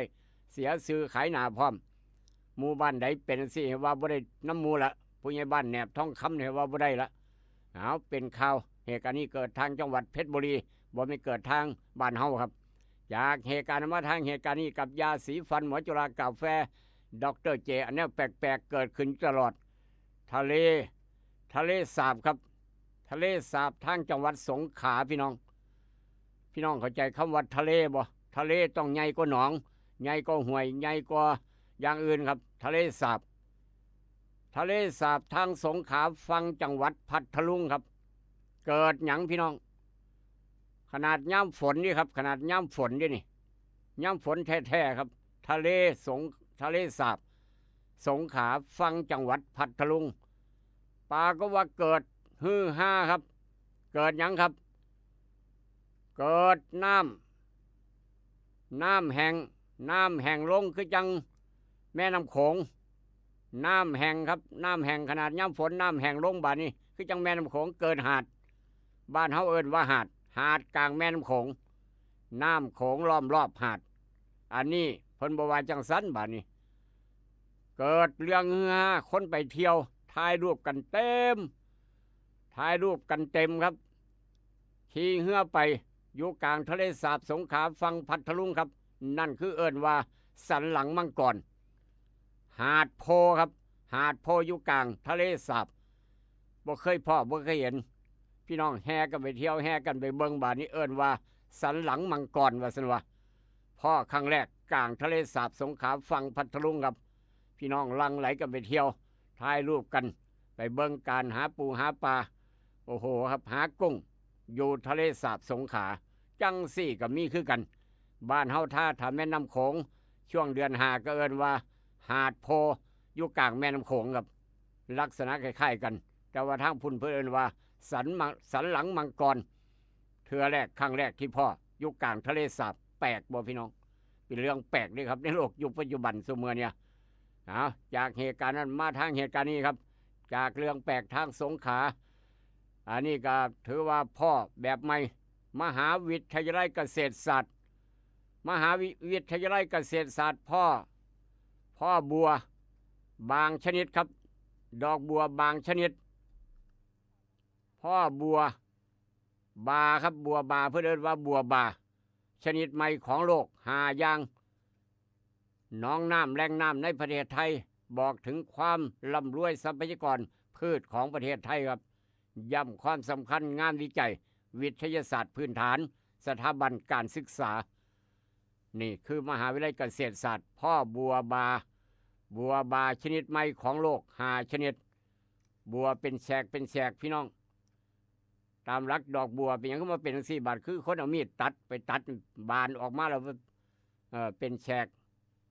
บ่เป็นดอกบัวธรรมดาครับคือจังเอามีดตัดให้เป็น ย้อยเป็นย้อยเป็นย้อยเป็นย้อยรอบดอกบัวแปลกอันนี้ก็ได้แต่ว่าเรื่องแปลกเรื่องหนึ่งทั้งดอนป่าเปื่อยเด้อพี่น้องช่วงเนี้ยเรื่องแปลกดอนป่าเปื่อยครับเอิ้นว่าดอกเขาพรรษาใกล้จะฮอดยามเขาพรรษายามใดดอกต้นเขาพรรษาครับออกดอกบานสะพรั่งเต็มป่าดอนป่าเปื่อยใกล้สิเขาพรรษาออกรถถือว่ามหัศจรรย์คือกันปานนัดปานหู้จักถ้าดอกกลุ่มนี้ต้นไม้ชนิดว่าดอกเขาพรรษาบานสะพรั่งเหลืองอารามเต็มดอนป่าเปื่อยครับบ่งบอกถึงว่าใกล้จะฮอดมือเขาพรรษาแล้วแม่นอีหลีเป็นจังซี่ทุกปีนี่เรื่องแปลกคือกันเอิ้นว่าต้นเขาพรรษาต้นดอกไม้เขาพรรษาครับจังซี่ก็มีคือกันพี่น้องเรื่องแปลก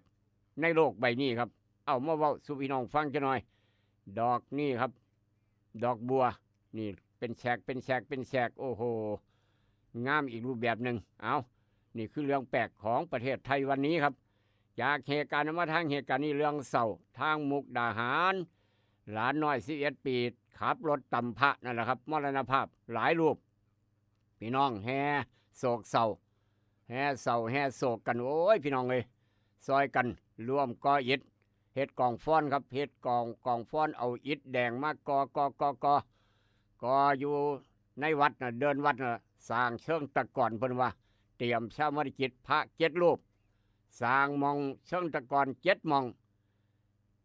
งพา7 รูปมรณภาพเหตุรถเด็กน้อยแล่นต่ำครับทางมุกดาหารพี่น้องแห่โศกแห่เศร้าบ่มีผู้ใดติ่งน้ำตาไหลหลวงพี่หลวงพ่อสายธรรมยุทธกันซอยกันก่อครับเตาเผาแบบปัจจุบันทันด่วนครับเจ็ดเตาเอาอิฐแดง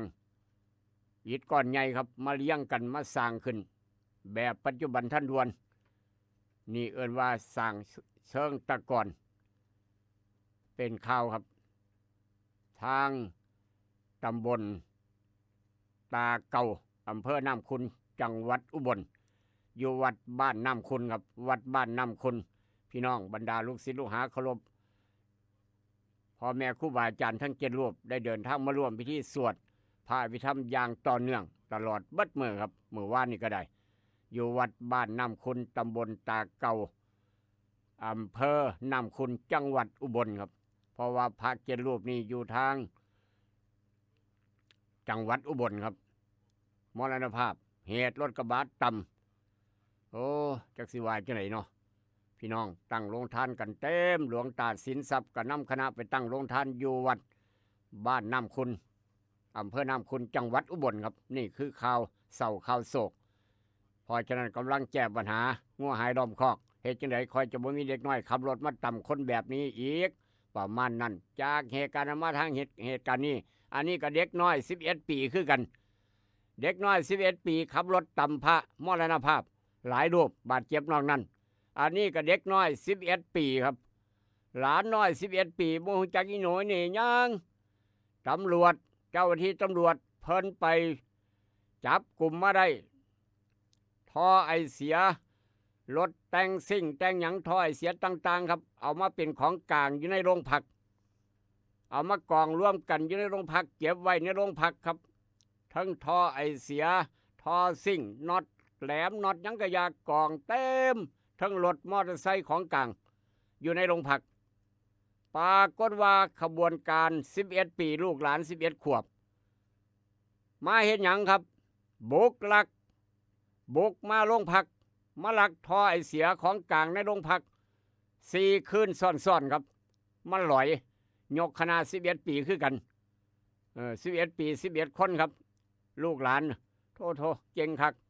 11 คนลูกหลานเยาวชนพากันหลอยมาคานมาหมอบมาครับมาโรงพักมาเห็นหยังมาลักท่อไอเสียมาลักอุปกรณ์ของกลางที่ตำรวจจับมาไว้โรงพัก4 คืนซ้อนป้าโทกล้าเข้าไปลักฮอดในโรงพักบัดนี้เหยียบหนวดเสือครับลูกหลานบ้านเฮาเจ้าข่อยเก่งปานนี้บ่ซุมื้อนี่โรงพักก็ยังบ่ย่านฮอดตำรวจขึ้นบ่เอารถยามมื้อคืนนี่ครับนี่โทลานจอดรถอยู่หน้าสถานีตำรวจทยอยสูญหายไปหลายรายการอย่างผิดสังเกตครับ ย้อนลูกหลาน11 คนถูกจับบัดแจ้งเพราะว่ากล้องวงจรปิดโรงพักจับได้ครับ11 ราย 11 คนเห็นบ่ทางจังหวัดพะเยาครับอยู่ทางพะเยาบ่เป็นทางบ้านเฮาครับเอานี่ขนาดอยู่โรงพักแท้ๆก็ยังไปลักซ้ำอยู่ในโรงพักตำรวจเก็บไว้เป็นหลักฐานคักบ่พี่น้องในวันนี้ครับโรงพักก็ยังบ่ย่านขึ้นเบิ่งเอาโลดโธ่เก่งหลายครับยกทัพไปตีกันฮอดในโรงพยาบาลคือยังเป็นข่าวยกทัพไปตีกันอยู่ฮอดมองห้องสืบสวนสอบสวนโรงพักตำรวจจังซี่ก็เยอะที่เป็นข่าวตลอดอันนี้เป็นลักของกลางอยู่โรงพัก4 คืนซ้อนคือเบิ่งเอาโลดป้าโธ่บ่ย่านมีความผิดจักอย่างเนาะเอาพ่อแม่ดูแลลูกหลานมาเฮาเจ้าไข่ห้ามไว้เป็นตัวอย่างครับจากเหตุการณ์มาทางเหตุการณ์นี้นี่ก็ห้วยอารวาสคือกันนี่ย้อนอยากกินเหล้าผลที่ท้ายเรากินเจ้าของตายจ้อยต่อพี่น้องต่อครับสามีไปเอาต่อหั่งไงวัดต่อหลวงหั่งไงครับอยู่กลางโคกกลางดงอยากได้หั่งต่อครับเอามาเป็นอาหารแรงอาหารเช้าอาหารปลาหลังจากนั้นหลายพนก็เอาไปขายพร้อมหั่งไงด้วยหั่งต่อหั่งไงหั่งต่อผลทุดท้ายเถิกต่อหลวงครับลุมตีลุมต่อยทั้งศอกทั้งเข่าอยู่กลางโคกกลางป่าอยู่ผู้เดียวว้ายหายใจแวบๆพี่น้องไปเห็นลูกหลานไปเห็นหามส่งโรงพยาบาลตายระวังนำส่งโรงพยาบาลเพราะว่าทนความเจ็บปวดของฤทธิ์ต่อบ่ได้นี่เข้าป่าเก็บเห็ดยังบ่พอครับไปเอาต่อพ่อหั่งต่อเพื่อจะเอาหั่งต่อมาเฮ็ดอาหารย่ำมาแรงกินกับลูกกับเมียอายุก็บ่หลาย64 ปีถูกต่อหลวงลุมตีลุมต่อยย้อนไปเอาหั่งต่อครับอยู่ในป่าจนตายญาติพี่น้องชาวบ้านโว้เราไปเอาต่อเราไปทำลายต่อก็เลยกัดเราต่อยเราตีเราต่างคนต่างกัดต่างหยุมเราก็สู้บ่ได้แล้วเนาะสิว่าเราสิว่านายก้อนคำครับอายุ64 ปีทางจังหวัดนครพนมครับเห็นบ่หั่งต่ออย่าไปอ้อยแอเด้อพี่น้องเอ้ยหั่งต่อหั่งเพิงเนี่ยบัดสิเป็นบ่ยากจักหน่อยบัดสิตายความตายแขนคอทุกบัดย่างครับบ้านเพิ่นก็บ่อยากถูกทำร้ายละคือจังคนมามั่างบ้านเฮานี่ละเฮือนซาดบ้านซองถ้าไปมั่างเถียงน้อยก็ยังศูนย์เนาะอันนี้ไปมั่างหั่งต่อไปมั่างบ้านต่อกันศูนย์ซะแล้วรวมพลังกันกัดแขวพวดบาดเดียวห้วยทั้งกัดทั้งตีทั้งต่อยเต็มตนเต็มโตเต็มหัวกัดหัวพร้อมกัน10 แม่เศร้าแม่พี่น้องเอ้ยบ่เหลือครับเป็นจังสันเอามาเว้าสู่กันฟังทางจังหวัดนครพนมผัวเราตายเมียทั้งไห้ทั้งห้องเห็นบ่ย้อนต่อดิครับสิไปจับต่อจะไหนเจ้าหน้าที่ตำรวจไปแจ้งว่าเมียไปแจ้งว่ามีคนฆ่าผัวหนูตายผู้ใดฆ่าต่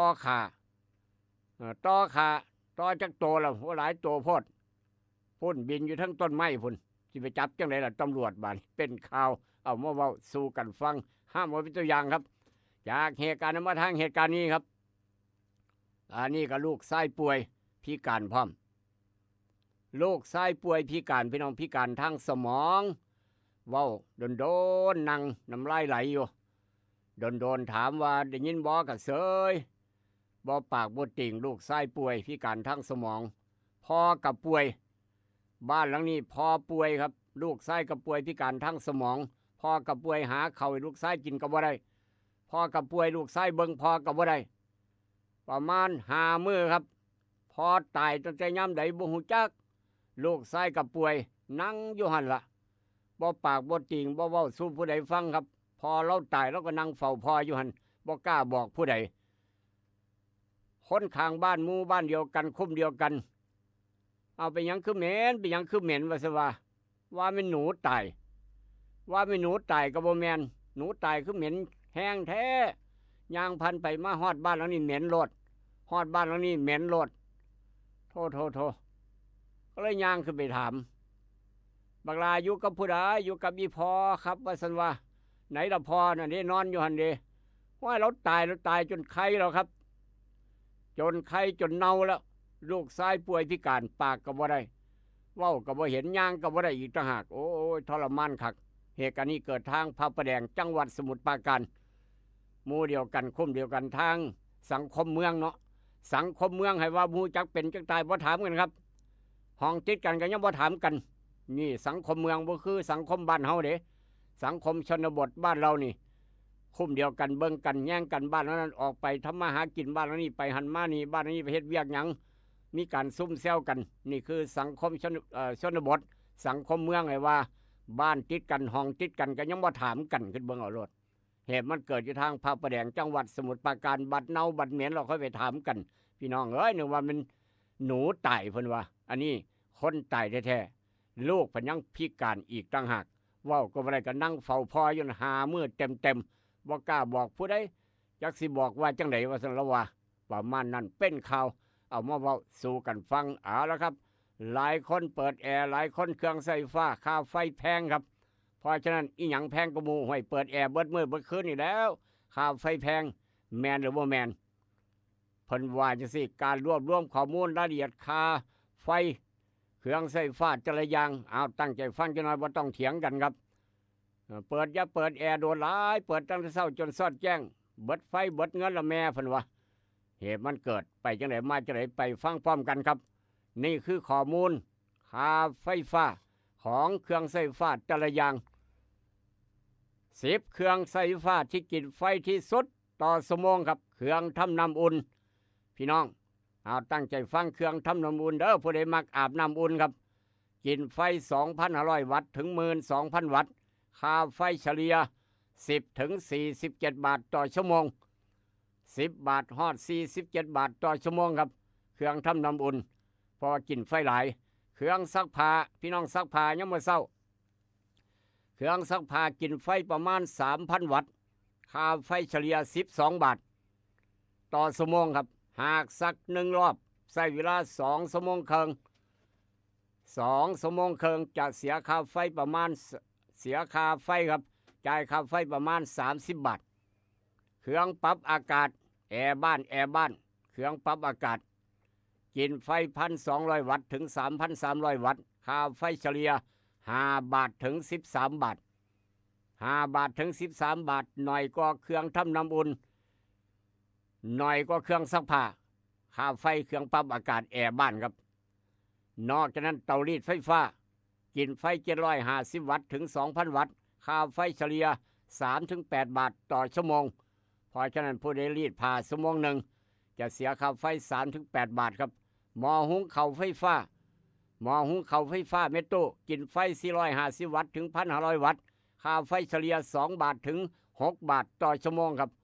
เตาไฟฟ้าบาทเนี่ยเตาหุงต้มกินไฟ200 วัตต์ถึง 1,500 วัตต์ค่าไฟเฉลี่ย80 สตางค์ถึง 5 บาทต่อชั่วโมงเครื่องดูดฝุ่นไฟฟ้ากินไฟ750 วัตต์ถึง 1,200 วัตต์ค่าไฟเฉลี่ย3-5 บาทต่อชั่วโมงเครื่องปิ้งขนมปังครับเครื่องปิ้งขนมปังกินไฟ800 วัตต์ถึง 1,000 วัตต์ค่าไฟเฉลี่ย3 บาทถึง 4 บาทต่อชั่วโมงเครื่องเป่าผม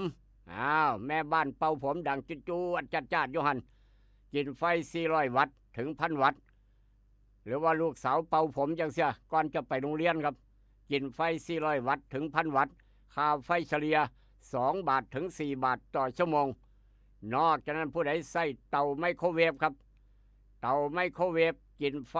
100 วัตต์ถึง 1,000 วัตต์ค่าไฟเฉลี่ย40 สตางค์ถึง 4 บาทต่อชั่วโมงนี่คือเครื่องไฟฟ้าแต่ละอย่างแต่ละแนวครับอันไหนกินไฟหลายกว่ากันต้องถามผู้ใหญ่ใสผู้ใหญ่ใช่ครับเราฟังบ่อันไหนกินไฟหลายกว่ากันนี่เครื่องดูดฝุ่นเตาไฟฟ้าหม้อหุงข้าวเตารีดไฟฟ้าเครื่องปรับอากาศหรือว่าแอร์บ้านเครื่องซักผ้าเครื่องทำน้ำอุ่นครับอันไหนกินไฟหลายกว่ากันผู้ใหญ่ใช่จำได้บ่ถ้าจำได้อย่าลืมปฏิบัติด่วนนี่คือเครื่องไฟฟ้าอันไหนกินไฟหลายก็มูอันไหนจ่ายค่าไฟหลายโปรดพิจารณาอันใดประหยัดอันใดบ่ประหยัดก็ลองพิจารณาเบิ่งกันแล้วกันลูกคือลาเอามาเว้าสู่ฟังครับกับบริการนี่ลูกปุ๊กเจิญพยากรณ์อากาศภาคอีสานช่วงนี้ฟุตบอลคู่ที่2กำลังลงสนามครับทีมชาติอังกฤษเจอกับเจ้าภาพเม็กซิโกผู้ใดดีพยายามติดตามครับผ ผู้ใดจะไปเจอกับนอร์เวย์เพราะว่านอร์เวย์ไปนั่งทาแล้วถ้าอังกฤษชนะต้องไปเจอกับนอร์เวย์หรือว่าเม็กซิโกชนะอังกฤษก็ต้องไปเจอกับนอร์เวย์รอบ8ทีมสุดท้ายพยากรณ์อากาศภาคอีสานครับมีฝนฟ้าคะนองร้อยละ60ของพื้นที่แล้วก็มีฝนตกหนักบริเวณจังหวัดเลยมุกดาหารฝนตกหนักมากบางมองบางบอนบริเวณจังหวัดหนองคายบ้านเฮาอุดรบึงกาฬสกลนครนครพนมครับอุณหภูมิสูงสุด30 ถึง 35 องศาเมื่อวันหยุดบ่มีรายงานราคาปาล์มราคายางพาราครับแต่ว่าก่อนจากกันของดีไม่น้อยเอามาฝากสมุนไพรใกล้โตสมุนไพรใกล้บ้านเป็นยังไงก็อย่าลืมบำรุงหัวใจไว้นี่เด้อหัวใจเป็นเรื่องสำคัญหัวใจหยุดเต้นก็ตายแล้วครับเพราะฉะนั้นบำรุงหัวใจไว้น้ำใบบัวบกน้ำใบเตยหอมหรือว่ากินผักนอกเอามาปนกินกับปนกับแจวใบบัวบกหรือว่าผักนอกนี่เป็นยาสมุนไพรใกล้โตหากินง่ายบำรุงหัวใจแม่โตร่ำรวยส่งหมานอย่าเจ็บอย่าจนอย่าท้ออย่าถอยให้กำลังใจซึ่งกันและกันบำรุงไว้หัวใจผักนอกน้ำผักนอกก็ได้น้ำใบเตยหอมก็ได้เป็นยาบำรุงหัวใจสมุนไพรใกล้โตของดีไม่น้อยลูกเคลาเอามาฝากกับรายการนี่ลูกปุ๊กเตือนทาง96.5มื้อนี้อย่าท้ออย่าถอยอย่าเจ็บอย่าจนสวัสดีครับเป็นคนเอาควรสั่งสังฆทานอย่าเป็นป้อยจังงั้นตักบาตรนี่ปล่อยแทนขอบไม่ยืนทรงนี่ละน้องเพิ่นว่าจงใจสั่งสถานีน้องเสื้อพระของท่านอเนกตนบุญคำเมื่อสิมาศรัทธา